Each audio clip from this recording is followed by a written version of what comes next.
He's the talk of the town, Mr. Jude Bellingham. Might be on his way to Liverpool. He's become best friends with Trent Alexander-Arnold and Jordan Henderson. Liam is very happy about that. I am very happy about that. But more importantly, it's World Cup season and Jude Bellingham is starting to make a name for himself in this England side where a lot of people are leaving a lot of these games feeling like Jude has to play. Let's start there. Does Jude have to play? Yes, first or second name after Harry Kane on the team sheet. Given form, given how he's impacted games, has to play. He is honestly something that we should all be very excited about. I completely agree. And I think when these England players burst onto the scene at major tournaments, they're blessed with physical gifts. You think about Michael Owen in '98 at the World Cup, that incredible pace. Wayne Rooney 2004 Euros, that strength at that age, to be that strong and have that kind of amount of tactical nous about you. And then Jude Bellingham, he's got everything. He's strong, he's quick, he can see a pass, he's got good feet. And we are seeing the birth of a superstar right now. He's the talk of the town, he's the name on everybody's lips. He's going to be one of the most coveted players come the summer. And I think we'll see him go for a fee of excess of £100 million because he is that good. And to say that about somebody who doesn't necessarily give you, well, this season he has, but doesn't give you goals or assists really, just tells you how talented this boy really is. There's a lot of debate on social media as to what his best position is. And I think in Gareth Southgate's system, in a back five, Southgate only plays with a 2. Does he play next to Rice in that 2 as a sort of a deep line playmaker or a 6? Because he is this sort of throwback number 8, as you mentioned off camera. Created two chances against Wales, 63 touches, made 3 passes into the final third. That, to me, doesn't scream number 6. No, I think he's an 8, like a real throwback 8. And you mentioned there the talent that we've had in previous years in England midfields and players who have come to major tournaments and been that exciting person to talk about. Any of those midfielders in that generation, Gerrard, Lampard, they had this early in their career. But see Gerrard playing further forward, you see him playing deeper. Jude Bellingham is honestly he's a throwback midfielder and he's got a bit of everything. And the thing I like most about him is he's a bit nasty.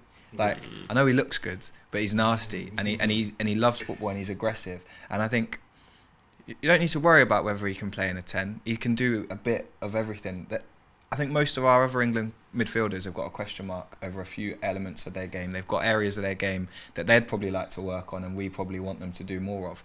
I don't see that with Jude yet. He's got the potential to, if he wants to go and be a 10, he could go be a 10 and a world-class 10. If he wants to go and sit a bit deeper later in his career, he can do that because his passing range, his feet, he's got everything he needs to go and just be an all-round midfielder like we saw with the Gerrards and the Lampards of our generation who could go and play further forward, could go play deeper, or they could be a box-to-box midfielder. And I think we got that with Jude. I completely agree. And I think Gerrard is the best comp, a midfielder that can do everything. And we don't need to worry about categorising him or trying to force him into a box. Let him play football. Obviously, we know Gareth Southgate, in terms of tactics, he's quite pragmatic and he's got a way that he wants his players to play. But Jude Bellingham is the complete midfielder. He can do it all. He can go forward.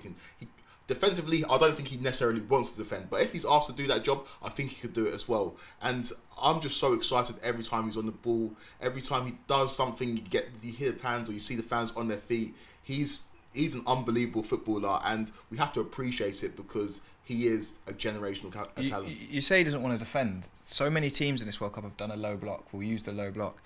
When he's near a man and he wants to put a foot in, he's the first one there and he leaves a bit on. So he might not want to defend in front of the back four, he'd be wasted there. But in terms of defending in a higher position up the pitch, I think he does it better than a lot of players. He always wants to go and rush someone, take the ball off them and tackle people for England. And I think, that he might not defend deep, but the pressure he puts on higher up the pitch, it stands for a lot as well. So here's my ever so slight caveat and worry with that. With Gareth Southgate's style of football, England at some point in this tournament will revert back to a back 5. And if I've got that wrong, then shout out Gareth. But I know for a fact we're going back to the back 5. That's the hill you're willing to die on. I can't see it. I think we stay with the 4. The thing for me is England against Iran conceded 2 goals and Southgate was not happy about that. Then England have played USA in a back 4 and they would have conceded against a better team. And then they play against Wales and Wales don't even put a finger on them, don't even put a tackle on them, and they kind of walk away going, that was a breeze. Then you take on Senegal, who will create problems. Senegal are decent in the counter, and also they've got players who are dangerous in transition. I think there come a point in that game where he'll go, this is a little bit too dangerous for me. And then if it's France after that, you cannot play a back four against France. The reason Southgate has played a back five for such a long time is to protect his keeper, protect his centre-back, and protect the base of that midfield. That little sort of square in the middle where you can drop a blanket over it. England have got problems there. That's where I go. If he switches to a back five, he probably doesn't play Jude next to Rice. And that's where I think the defensive side comes in, because he is someone that you want him on the ball and you want him facing that way. You don't want him to have loads to do behind him here because of how good he is. You want to go do whatever you want. That's where the argument for me comes in, that at some point Southgate will have to draw Bellingham out of that side if he wants to go pragmatic and go back to the way he wants to play. Yeah, but I think he maybe takes off Rice earlier in those games with the players we've got on the bench who could, obviously Calvin Phillips hasn't played a lot of football, but you'd trust him to sit in there. Jordan Henderson has been used, I think, when England have needed energy, and I think that's how he'll be used for Liverpool moving forward. When we need someone to set standards throughout a game and keep those standards in the final parts of games, you can call on a Jordan Henderson. So whether we go to a 5 or not, Nubaid, that is yet to be seen. But I think you're right. The defensive shape may change against France if we can get past Senegal because of the attacking threats that they've got, and we have used a 5 in the run-up to the tournament. But going back to Jude, I think it's such a funny conversation about a number 10 because the number 10 has changed so much. I don't think number 10 exists. It doesn't really exist anymore because wingers are asked to tuck in because the fullbacks are now getting higher. So what is a 10 now? If you're thinking of a classic 10 who picks it up in pockets and maybe threads stuff through, maybe James Maddison, someone like that is more of a traditional 10, and I say traditional, a recent traditional 10, but I don't see Jude fitting into that mould. With James Maddison as well, at Leicester, he starts off on the right-hand side, and because he is just their best player, he's anywhere. I don't necessarily think he's just the number 10. He's anywhere. He picks up spaces to pick up the ball and kind of create things for his team. And like you say, I don't think number 10s exist in football anymore, much to the chagrin of players like Phil Foden, because I think he's a perfect number 10.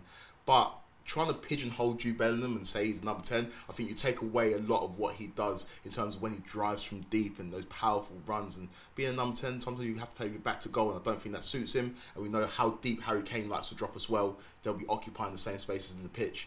I just think that England's two most talented players, and I think you lose a lot from Jude Bellingham's game for you to move him further forward. I think we all agree he's so talented, and just letting him have that, not free role with midfield, but let him be that box-to-box midfielder that does a bit of everything, is how you're going to see the best out of Jude Bellingham. You're saying he's bigger than the box. Don't put him in the box. Don't put him bigger than the box. Yeah, that's what we're going with. Right. There are 3 other options: Conor Gallagher, Mason Mount, and James Maddison. I think my feeling with Maddison is you have to be winning the game probably to throw him on, or losing the game to throw him on.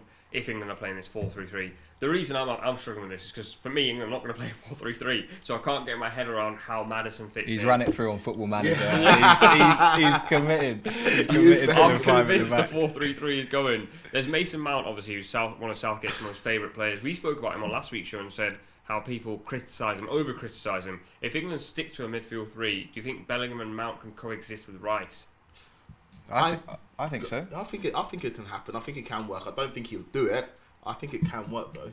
Yeah, I agree. And the Mason Mount debate's so funny. Since his debut, he's created more chances for England than anyone else. It's a crazy stat. So he is contributing, and I know people, you want to see Foden's on the pitch, and therefore maybe Mount's the easy option because he doesn't have the flair. He's quite a low key kind of guy. But I think back to your question, can the 3 exist in the midfield? I think definitely, especially the way that the teams we've played against so far have played, where they have been maybe a little bit deeper. It'll be interesting to see against France. You've got me in my head now about whether it will revert to a 5. But I think with Declan Rice, you've got someone who's happy to sit and happy to be the pivot, the person who picks it up from the defence and starts to play. He just wants to give it to those players. And when you've got someone that disciplined, I think you can afford a Jude. We're talking about Jude Bellingham like he wants to. He's without any kind of defensive responsibilities. I don't think he does that. I think he's intelligent enough when for 5-10 minutes he will sit in. Yeah. And then those moments where he can go and express himself, he can go pick up in a pocket on the right, pick up in a pocket on the left, he'll do it. But I think he is a very intelligent player and will know when to sit in if needs be, and has the discipline and the intelligence to do that. You talk about discipline and intelligence, I think you've got to credit Declan Rice a lot for that, because he sits in, like you say, he's happy to do that job. I think Declan Rice is actually better as a box-to-box midfielder, really and truly. But for England, he is there to shield, and he allows the other players to go and flourish. What I'd like to see a little bit more from Declan Rice sitting in that position, which will probably make England a better team, is going and showing them through it a little bit more when it gets tight in those games, and giving those centre-back options to pass it, so it's not just passes between Maguire and Stones.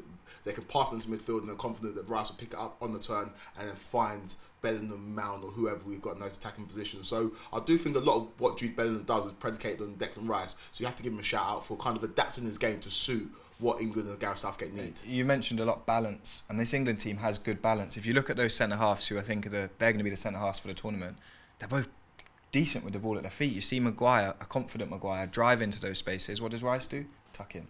You see Stones drive forward into those places. So I think it is all about balance, and Declan Rice is allowing Jude Bellingham to be the best version of Jude Bellingham this tournament. Thanks so much for watching ESPN on YouTube, and for more sports highlights and analysis, be sure to download the ESPN app, and for premium content and live streaming, subscribe to ESPN Plus.